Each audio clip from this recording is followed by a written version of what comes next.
মেহনত করছে, এই নামাজ, এই রোজা, এই হজ, এই যাকাত কোনোটাই আপনার কাজে আসবে না যদি আপনি আপনার জিহ্বাকে যদি সেভ না করতে পারেন। সম্মানিত উপস্থিতি, লাইলাতুল মেরাজের দ্বিতীয় নম্বর শিক্ষা হচ্ছে নিজের জিহ্বাকে গীবত, শেখান এবং পরনিন্দা থেকে সেভ করা। তারপরে লাইলাতুল মেরাজের তৃতীয় নম্বর শিক্ষা, আল্লাহর নবী মুহাম্মদ সাল্লাল্লাহু আলাইহি ওয়াসাল্লামকে জিবরিল আরেকটু সামনে নিয়ে গেলেন। সামনে যাওয়ার পর আল্লাহর নবী মুহাম্মদ সাল্লাল্লাহু আলাইহি ওয়াসাল্লাম যে দৃশ্য দেখলেন, কিছু লোকের জিহ্বাকে জাহান্নামের কেচি দিয়ে কর্তন করা হচ্ছে। আল্লাহর নবী মুহাম্মদ সাল্লাল্লাহু আলাইহি ওয়াসাল্লাম জিবরিলকে প্রশ্ন করলেন, ও ভাই জিবরিল, ওরা কারা? বলতে হচ্ছে ওরা হচ্ছে আপনার উম্মতি, ওই সমস্ত খোদারা, ওই সমস্ত প্রতীক, ওই সমস্ত বক্তা যারা সবসময় সুদের বিরুদ্ধে আলোচনা করেছিল অথচ তারা নিজেরাই সুদ খেত, যারা সবসময় অন্যায়ের বিরুদ্ধে আলোচনা করেছিল অথচ অন্যায় কাজের সাথে তারা নিজেরাই সম্পৃক্ত ছিল। এরা হচ্ছে আপনার উম্মতির মুহাম্মদীর মধ্যে ওই সমস্ত বক্তারা যারা নিজেরা যা বলেছে তার বিপরীত করেছে। এরা আপনার উম্মতির ওই সমস্ত বক্তা। আল্লাহ মাফ করো, আজকের এই বাংলাদেশে সবচেয়ে যারা বেশি কথা বলছে তারা হচ্ছে আলেম ওলামারা, বক্তারা বেশি কথা বলছে। না জানি কাল কিয়ামতের ময়দানে আমাদের কি অবস্থা হয়। আমরা যারা বক্তব্য দিচ্ছি, আমাদের কথার সাথে যদি আমাদের কাজের যদি মিল না থাকে, তাহলে জিবরিল আল্লাহর নবী মুহাম্মদ সাল্লাল্লাহু আলাইহি ওয়াসাল্লাম জাহান্নামে যে দৃশ্য দেখেছে, প্রত্যেক বক্তাকে এই দৃশ্যের শাস্তি প্রত্যেক বক্তাকে ভোগ করতে হবে। এরপরে লাইলাতুল মেরাজের চতুর্থ নম্বর যে শিক্ষা, তা হচ্ছে কোন প্রাণীকে কষ্ট না দেওয়া।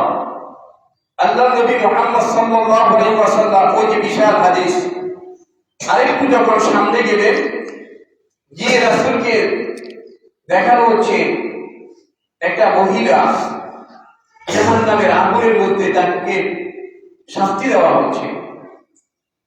আল্লাহর নবী প্রশ্ন করলেন যে একে কেন এত কঠিন ভয়ঙ্কর আগুনের মধ্যে একে কেন জ্বালানো হচ্ছে? তখন জিবরিল বলল যে ইয়া রাসূলুল্লাহ, ইয়া হাবিবাল্লাহ, হাদিসটা বুখারীতে এসেছে যে এই মহিলা হচ্ছে সেই মহিলা যেই ইবাদত বন্দেগী সবকিছু করত, কিন্তু একদিন একটা প্রাণী একটা বিড়ালকে সে তার নিজের কক্ষের ভিতরে বন্দী করে রেখেছিল। তাকে সেই কোনো খাদ্য দেয়নি, কোনো কিছু দেয়নি। সুতরাং খাদ্য না পেয়ে বিড়ালটা মৃত্যুবরণ করলো। আল্লাহ সুবহানাহু ওয়া তাআলা ওই মহিলার প্রতি এত অসন্তুষ্টি হয়েছে যে অসন্তুষ্টির কারণে আজকে তার এই পরিণাম। সুতরাং লাইলাতুল মেরাজের চতুর্থ নম্বর শিক্ষা হচ্ছে জীবদের প্রতি ইহসান করা, জীবদের প্রতি দয়া করা।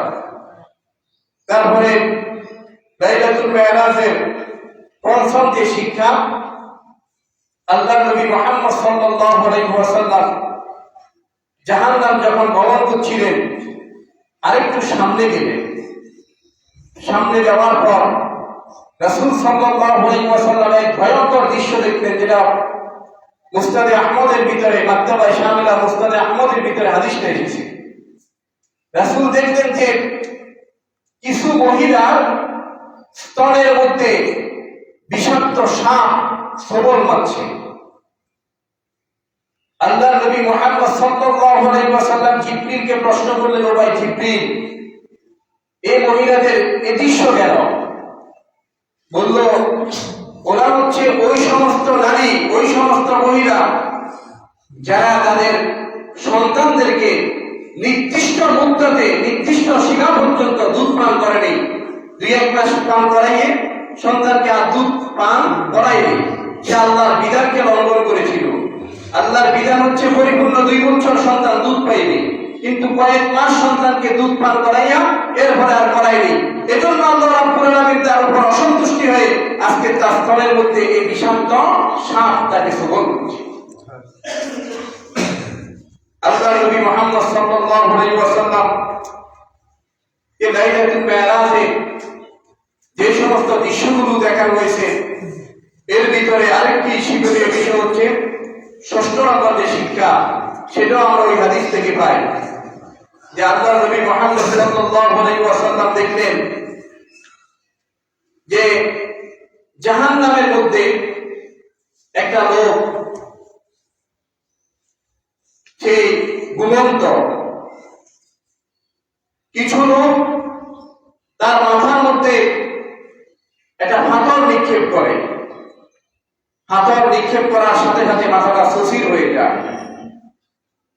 আবার পাথর সংগ্রহ করতে করতে লোকটা সুস্থ হয়, আবার পাথর নিক্ষেপ করে, আবার মাথাটা সুস্থির হয়ে যায়, আবার পাথর খুঁজে নিয়ে এসে আবার নিক্ষেপ করে, আবার সুস্থির হয়, আবার ভালো হয়, আবার সুস্থির হয়। আল্লাহ নবী মুহাম্মদ সাল্লাল্লাহু আলাইহি ওয়াসাল্লাম জিবরিলকে প্রশ্ন করলেন, ও ভাই জিবরিল, এই দৃশ্য কেন?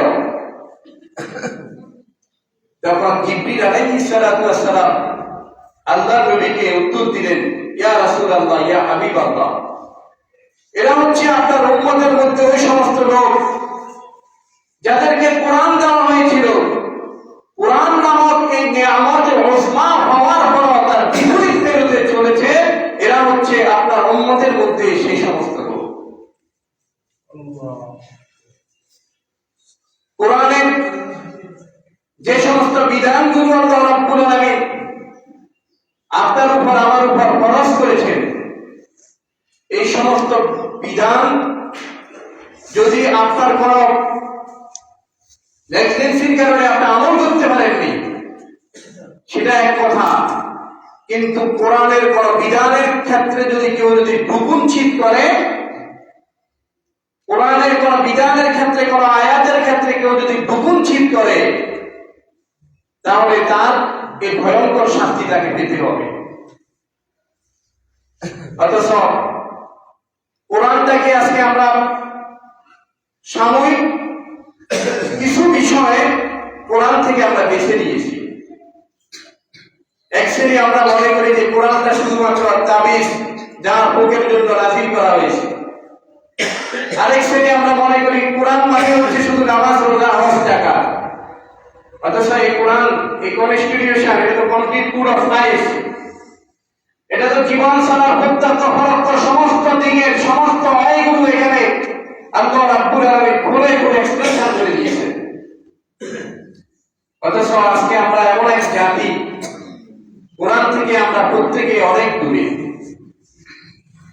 এই জন্য আল্লাহ নবী মুহাম্মদ সাল্লাল্লাহু আলাইহি ওয়াসাল্লামকে দেখানো হয়েছে, ওই লোকটার মাথার মধ্যে পাথর নিক্ষেপ করে মাথাটা সুস্থির হয়ে যায়, পাথর নিয়ে আসতে আসতে আবার মাথা ভালো হয়, আবার নিক্ষেপ করে আবার সুস্থির হয়ে যায়। এরা হচ্ছে আপনার উম্মতের মধ্যে ওই সমস্ত লোক যারা কোরআন পেয়েছে কিন্তু কোরআন মোতাবেক নিজেরাও চলেনি এবং রাষ্ট্র ব্যবস্থাকে কোরআন মোতাবেক চালায়নি। এজন্য আল্লাহ রাব্বুল আলামিন বলেছেন, ওয়ামান লাম ইয়াহকুম বিমা আনজালাল্লাহ ফাউলাইকা হুমুজ জালিমুন ফাউলাইকা হুমুল ফাসিকুন ফাউলাইকা হুমুল কাফিরুন। যারা কোরআন মোতাবেক জীবন পরিচালনা করে না, রাষ্ট্র ব্যবস্থাকে পরিচালনা করায় না, রাষ্ট্রের মধ্যে কোরআন যারা কায়েম করে না, আল্লাহ তাদেরকে এক জায়গাতে জালিম বলেছেন, একই সূরার ভিতরে জালিম বলেছেন, একটু পরে আবার ফাসিক বলেছেন, আবার কাফির বলেছেন। এরপরে লাইলাতুল মেরাজের ৭ম নাম্বার যে শিক্ষা, আল্লাহর নবী মুহাম্মদ সাল্লাল্লাহু আলাইহি ওয়াসাল্লাম আরেকটু সামনে গেলেন। সামনে যাওয়ার পর রাসূল সাল্লাল্লাহু আলাইহি ওয়াসাল্লাম দেখলেন কিছু মানুষের লজ্জাস্থানের নিচে আগুনের তাপ দেওয়া হচ্ছে, জাহান্নামের আগুন, দাও দাও করে জাহান্নামের আগুনের তাপ দেওয়া হচ্ছে, আর মানুষগুলো বিকট শব্দ করে আওয়াজ করছে, চিৎকার করছে। জিবরিল আমিন কে রাসূল সাল্লাল্লাহু আলাইহি ওয়াসাল্লাম প্রশ্ন করলেন, ইয়া রাসূলুল্লাহ, ইয়া হাবিবাল্লাহ, এই উম্মতগুলোর এই অবস্থা কেন জানেন? রাসূল প্রশ্ন করলেন, জিবরিল উত্তর দিলেন, এরা আপনার ওই সমস্ত উম্মত যারা দুনিয়াতে তাদের লজ্জাস্থানকে হেফাজত করেনি, যারা জিনা ব্যভিচারের সাথে সম্পৃক্ত ছিল। এরা আপনার উম্মতের মধ্যে ওই সমস্ত লোক যারা নিজেদের লজ্জাস্থানকে হেফাজত করেন। আজকে জিনা ব্যভিচারের কথা কি বলবো? সমাজে একটা সময় বিবাহ শাদী ছিল অনেক সহজ, জিনা ব্যভিচার ছিল অনেক কঠিন, সোজা ছিল। কিন্তু আজকে তার বিপরীত, বিবাহ শাদীটা হচ্ছে কঠিন আর জিনা ব্যভিচারটা হয়ে গিয়েছে সহজ। বিবাহ শাদীকে আমরা যত কঠিন করেছি, জিনা ব্যভিচারটা তত সহজ হয়েছে। কারণ কিভাবে বিবাহ শাদী করবে? বিবাহ শাদী করতে গেলে বিশাল খরচ, 20 লাখ টাকা কাবিন, অনেক বিশাল খরচ। এই জন্য আপনার বিবাহ শাদী যুবকেরা করে না, বাস যুবক যুবতীরা বিশাল একটা প্ল্যাটফর্মে গিয়ে একটা সময় তারা অতিবাহিত করে জিনা ব্যভিচারের মধ্যে। অথচ একটা সময় বিবাহ শাদী ছিল সহজ, জিনা ব্যভিচার ছিল কঠিন। আর এখন বিবাহ শাদী হয়ে গিয়েছে কঠিন, জিনা ব্যভিচারটা হয়ে গিয়েছে সহজ। তারপর রব্বুল আলামিন এই লাইলাতুল মেরাজের সপ্তম যে শিক্ষা, তা হচ্ছে জিনা ব্যভিচার থেকে নিজকে সেভ করা। সর্বশেষ 8 নম্বর শিক্ষা, আল্লাহর নবী মুহাম্মদ সাল্লাল্লাহু আলাইহি ওয়াসাল্লাম আরেকটু সামনে গেলেন। সামনে গিয়ে দেখতেছেন যে একটা লোক নদীর মধ্যে সাঁতরাইতেছে। সাঁতরাইতে সাঁতরাইতে নদীর কিনারায় আসে, আর কিনারায় এসে বড় করে হা করে। একটা লোক তার এই হার মধ্যে অনেকগুলো পাথর ঢুকিয়ে দেয়। সে মুখটা বন্ধ করে আবার চলে যায়, আবার সমুদ্রতে সে নদীর পাড়ে আবার সাঁতরাইতে সাঁতরাইতে কিনারায় আসে, আবার হা করে, আবার পাথর দেয়, আবার চলে যায়, আবার আসে, আবার হা করে, আবার পাথর দেয়। আল্লাহর নবী প্রশ্ন করলেন, ও ভাই জিবরিল, এই দৃশ্য কেন? বলল, এরা হচ্ছে আপনার উম্মতের মধ্যে সুদখোর। দুনিয়াতে যারা সুদ খেয়েছে, সুদের উপর যারা লেনদেন করেছে, এদের কি অবস্থা? আজকে কি বলবো, কি আলেম ওলামা, সাধারণ জনতা, সুদটা এখন একটা হালাল একটা বিজনেস হয়ে গিয়েছে। অথচ মানুষ যদি হালাল পন্থায় যদি ইনকাম করতে চায়, অনেক হয়, তার জন্য উন্মুক্ত আছে। কিন্তু একটা নেশা হয়ে গিয়েছে। একটা কথা মনে রাখবেন, সুদখোর সাময়িকভাবে যদিও সে কোটি টাকার মালিক হয়, দুনিয়াতেও তার অধঃপতন ঘটে, বেশিরভাগ পাগল হয়ে যায়। নাউযুবিল্লাহ। শেষ পরিণতিতে যেটা হয় সেটা হচ্ছে সে একবারে কাজতলায় বসে যায়, আর বেশিরভাগ সে পাগল হয়ে যায়। আর কোরআনে তো আছে আয়াতটা, আমার সঙ্গে ইয়াতাখাব্বাতুনাহু শয়তান, সূরা বাকারার ভিতরে আছে যে সুদখোর কাল কিয়ামতের ময়দানে আল্লাহর দরবারে এরকম উঠবে, কাউকে চিনতে পাইলে যেরকম আবহাওয়া হবে, যে সুদখোর কাল কিয়ামতের ময়দানে আল্লাহর সামনে এরকম আবহাওয়া উঠবে। আজকে আমি শুনি আমার গ্রামে নাকি মহিলারা, পুরুষেরা ছাড়ে না, মহিলারা ছাড়ে। ঘরে ঘরে সুদের ব্যবসা মহিলারা করে, পুরুষেরা সব বিদেশে থাকে, বড় বড় ডলার ফাটায়, আর ওদের বেরিয়ে যারা সুদের উপর মহল্লা মহল্লা টাকা দিয়ে থাকে। নাউযুবিল্লাহ।